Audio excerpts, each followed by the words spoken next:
What does best mean? Obviously, best is relative to both expectations and perceptions. Best is subjective, though to the one applying the label it can feel like anything but.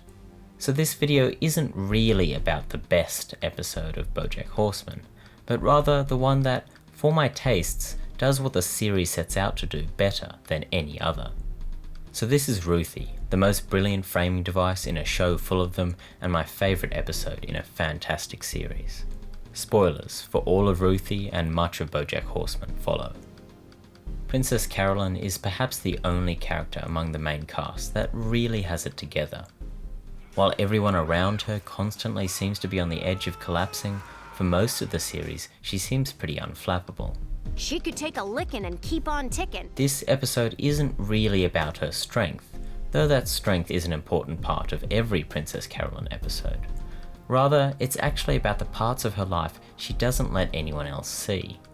She doesn't let anyone see just how much of a licking she takes, nor how hard she works to keep on ticking. Ruthie hits hard for the same reason BoJack Horseman in general hits pretty hard. The setup is familiar, a sitcom-esque light comedy on the surface that every now and then lets pure tragedy bubble to the surface. If it were tragic all the time, it wouldn't have any impact, and if it were a straight comedy, it wouldn't be as funny. Finding the right balance between both elements hasn't always been easy for the series, but when it gets that balance right, BoJack Horseman produces something unique, and often something uniquely devastating. That's certainly true of Ruthie, but Ruthie goes one step further and outright lies to you. But before we get to that, we need to start with some expectations.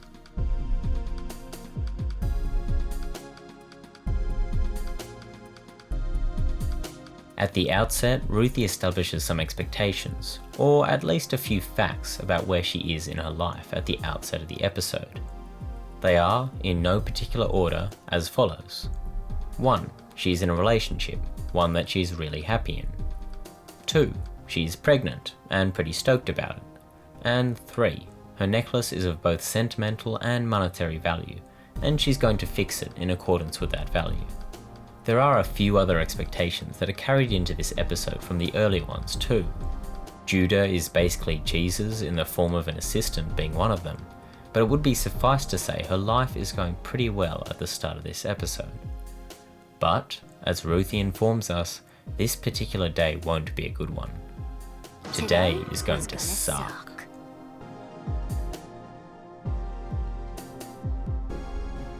As the episode progresses, Princess Carolyn comes to realise, or to be told, that these expectations she had at the beginning of the day won't last to the next.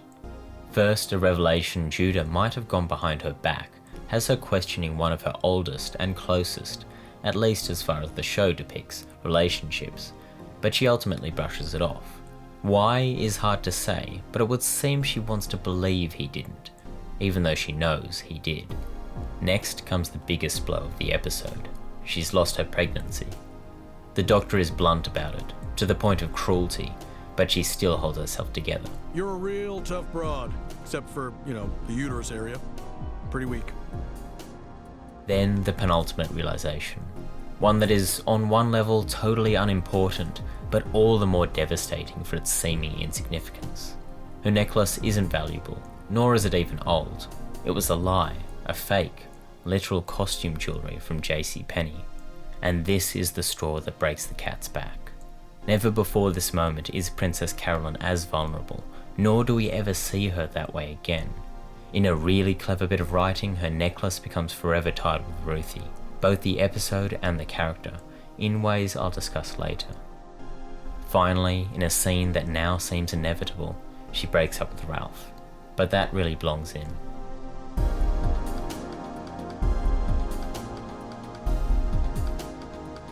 Breaking up with Ralph, though justified, wasn't so much a response to how he was or had been treating her, but rather a reaction to how she saw herself around him. His support and concern left Princess Carolyn looking at herself in a different light. His support meant she couldn't do it herself. His concern meant he questioned whether she was capable, and after the whole episode explores moments of her life that took her agency away, someone else trying to do the same, well-intentioned or not, wasn't something she could accept. That's why before her doctor's appointment she could brush off Judah going behind her back. He must have had her best interests at heart after all, and why after the appointment his theft of her agency in that moment became unforgivable, regardless of his intentions. In grief you often lash out at those closest to you.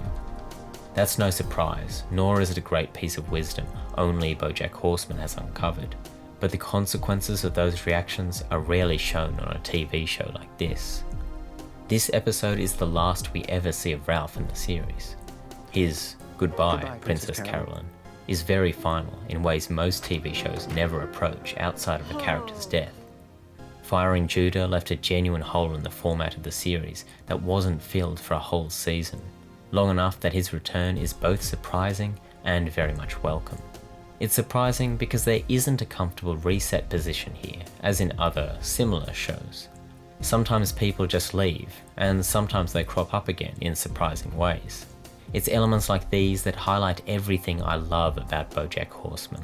It's a show that's obviously heavily stylized, but it reflects reality in ways supposedly more grounded shows often don't. It pulls out the rug from under you, and all the promises that come with the format are stripped out until you're left with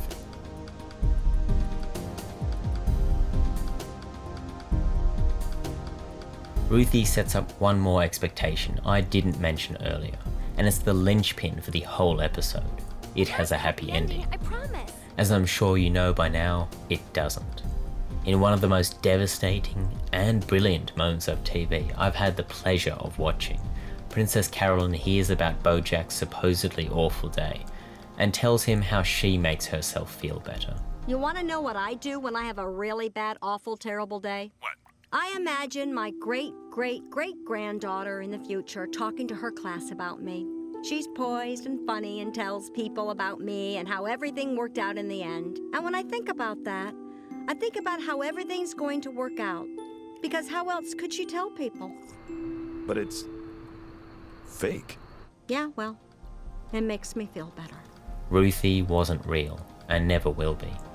This story doesn't have a happy ending, and the episode was based on a beautiful lie.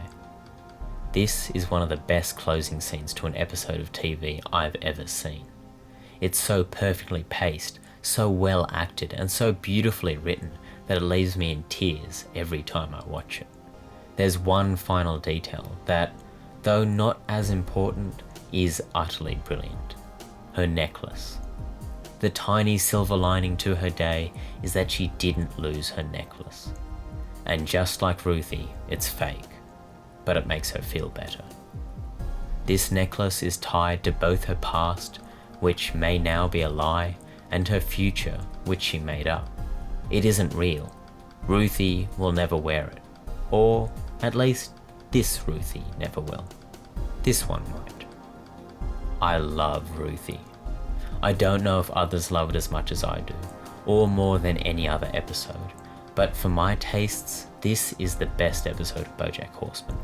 Best is subjective though, so I'd love to hear what you think is the best and why. Was it the poetry and the view from halfway down? Or perhaps the ending of That's Too Much Man?